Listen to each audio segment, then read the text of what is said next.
Hey everybody, as I just sit out here on this beach, I think about life. I thought about life as I was journeying to the beach, and I was just thinking about how I want to make every day count, and how I just do not want to exist. And a lot of times people are just existing and not living. And it is my endeavor to live every single day and to not let anything hinder my progression, to stop or hinder my life, or um, keep me from being progressive in life. I'm very thankful and grateful for this opportunity to see another day that I would never ever get again. And I'm very grateful for life and what life is teaching me and what life has taught me. I think one of the most sad part of life, let me just say this, I think it's going to be very challenging to get to the end of life and then realize you've never lived it. You just existed, or you pattern your life after someone else, and you never had the opportunity to be who you are and to grow into you. For some reason, we've become copies throughout life of other people. And sometimes it's the places that we've been in, the connections that we've been connected to. And it has taught us to be carbon copies. But everybody else is taking up. We're waiting for you. People are waiting for me. And I'm very grateful. This sitting by the beach and the water, it just really brings a lot of peace and tranquility to me. I've always been drawn to the water and the mountains. And these are my most peaceful times.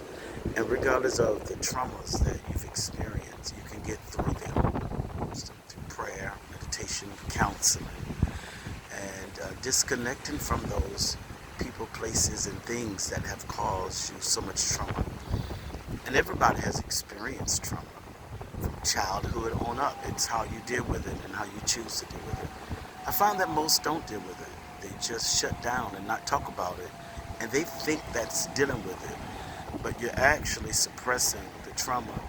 And it shows up somewhere else, whether it's in a relationship, or some people get on drugs, or they become alcoholics because of the traumas that they've experienced.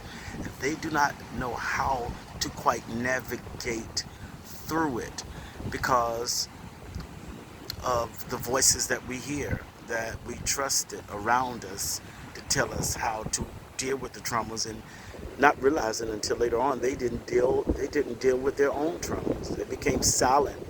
And silence is not the way to deal with trauma. And I would just really suggest to you, or whoever that's going to listen to this as a replay, I suggest to you to begin to deal with the inward traumas, the frustration that you've been through. Deal with them. Go through some type of counseling and prayer, meditation, and disconnect from those people, places, and things that have caused you so much trauma in your life. I'm definitely a living witness that holding your traumas and your pain, dealing with silent pain, trying to live with silent pain is a very difficult thing to do, but eventually it's like a pipe. You burst. And people sometimes respond or react to their pain. These planes are flying around here. They react to their pain in different ways. Again, sometimes it's drugs, alcohol, and alcohol abuse, or just getting in a relationship and traumatizing other people, or can't connect with the person because you're still dealing with your silent trauma, or you're still suppressing, not dealing with, but suppressing your silent traumas. Find a place of peace. Find a different group of people that will offer healing and good advice to you. I'm very grateful for life. I'm very, very grateful for it, and that I'm able to live through. And just the fact that I have another day gives me the opportunity to live out my purpose. If you are alive today, that's a sign that you should live and not live by the beat of other people's opinion about how you should live life. That's so important because I think we were reared up in just doing what somebody told us to do. Yeah, as children, yeah, you have to obey your parents, but at some point in life, you have to figure out what works for you. And all of us have different paths, and we have to follow that path. And sometimes people would like to suggest that you should follow their path.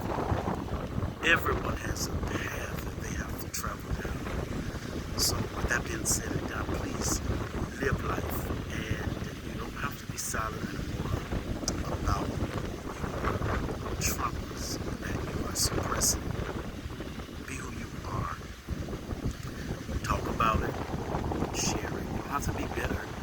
There are people who would like to say that, if you talk about it, you're not over it. But that's where you start. You need to talk about it.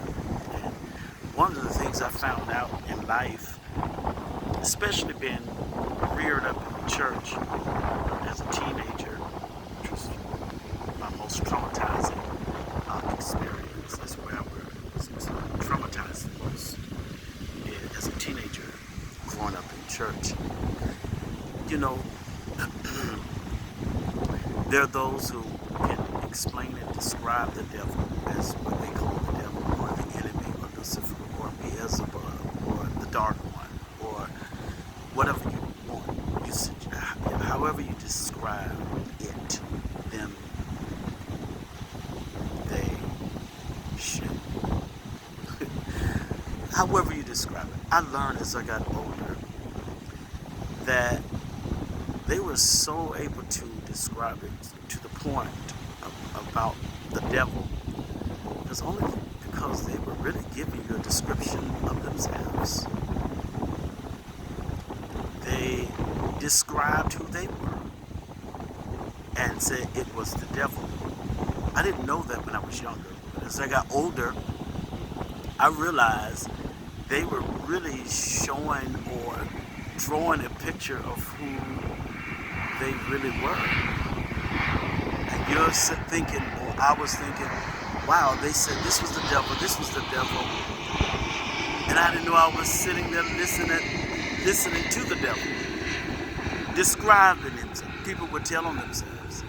And I often say what people bash the most is the thing that they're experiencing themselves. You find somebody that's really hard and hateful about something. It's somewhere in their lineage, or it's in them, or sometimes they're fighting the thing that they're speaking about, the thing that's taunting them or haunting them, and somehow they cannot surmount it, and so they will bash it to make them feel better about it. So whatever that may be. But it was just unique how, as I got older, I realized all the things that they described, that was the devil. It was them. People will tell you who they are if you just listen and pay attention to what people are saying and their actions. Sometimes the devil that they're describing is themselves. Listen, enjoy your life. I'm out here on the water, just experiencing life, and been grateful and full of gratitude because I have another day of opportunity to live out my purpose. And I want to be able to add value to people's lives. If my conversation can add value to you, then maybe it's not the conversation for you, maybe it's not the connection. I've seen, experienced it myself with people not wanting you to talk about your experience. It's your experience for a reason, and you get the opportunity to tell it and share it. Don't let anybody silence your voice. You're here for a reason. A lot of people didn't make it through what you've gone through. A lot of people died with what you're living with. A lot of people could not bear the load or the pressure of their experience or their trauma, and they didn't make it. But we are still here to talk about it. And it's important that we talk about it in a very healthy way, and that we do not allow anyone to rewrite it, to rewrite your story.